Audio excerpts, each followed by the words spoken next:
আজকে আমি বানাচ্ছি দুর্দান্ত স্বাদের রুই কালিয়া। চলুন আমি কিভাবে করেছি দেখে নেওয়া যাক।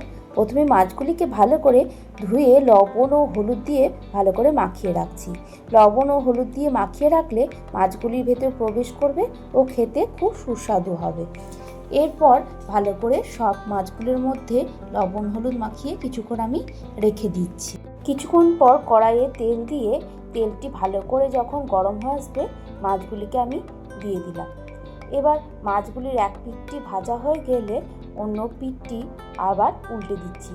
এভাবে সমস্ত মাছগুলি উল্টে দিচ্ছি একে একে ও লাল লাল করে মাছগুলিকে ভেজে নিতে হবে। আমিও তাই লাল লাল করে মাছগুলিকে আমি ভেজে নিচ্ছি। ভাজা হয়ে গেছে, এবার তুলে নিলাম একটা পাত্রের মধ্যে মাছগুলি।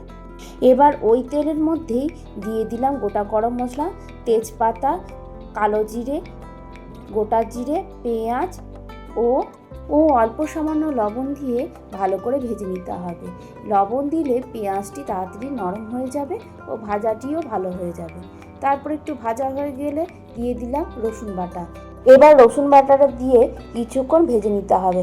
যতক্ষণ না রসুনের গন্ধটা যাচ্ছে ততক্ষণ একটু ভেজে নিচ্ছি। ভেজে নেবার পর এবার দিয়ে দিচ্ছি টমেটোকে ছোট ছোট করে কেটে নিয়ে টমেটো কুচি। আমি এখানে একটি টমেটো দিয়েছি, আমার যেহেতু অল্প মাছ সেহেতু একটা টমেটো দিয়েছি।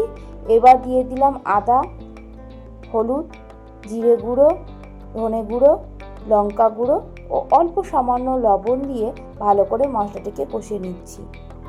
মশলাটি যখন একটু ভালো করে কষিয়ে যাবে আমরা অল্প সামান্য জল দিয়ে মশলাটিকে একটু ফুটিয়ে নেব। যখন দেখবেন তেল ছেড়ে যাচ্ছে মশলা থেকে তখন আবার একটু জল দিয়ে মাছগুলিকে দিয়ে দিতে হবে। আমি একে একে সমস্ত মাছগুলিকে ওই ঝোলের মধ্যে দিয়ে তার উপর দিয়ে দিলাম টক দই। এবার টক দইটিকে ওই ঝোলের সঙ্গে ভালো করে মিশিয়ে ঝোলটিকে প্রায় 10 মিনিট মতন ফুটতে দিতে হবে।